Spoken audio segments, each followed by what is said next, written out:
Are you sleeping? We don't often think about that, about our spirit and our mind. I'm looking at Zechariah chapter 4. It says that the angel woke him up. And I was thinking about this. Are we waking up our spirit? Are we waking up inside of us?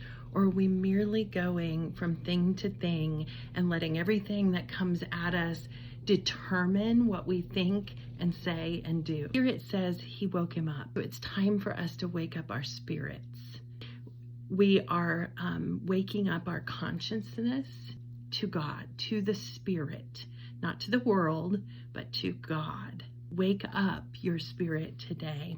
And then the next thing, the angel says, what do you see?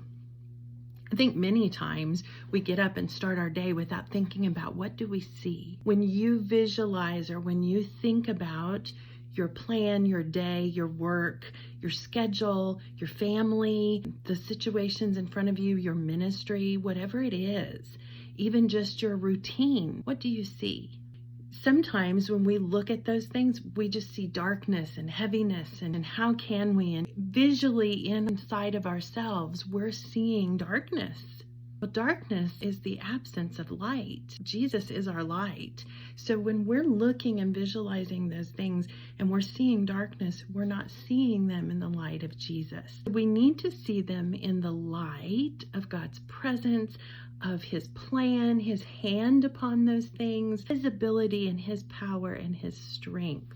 Zechariah goes on to say, he asks, what does this mean?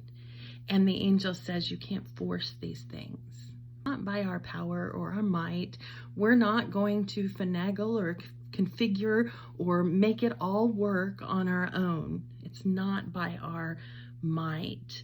And it's not by our power. If you've ever worked with small children, toddlers, and you've worked on those puzzles where you have the shapes and they go in the spaces, you can't make the square peg go into the round hole. It doesn't work that way.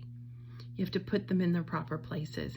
And God wants to help us put things in the proper places in our day, in our perspective, in our thoughts.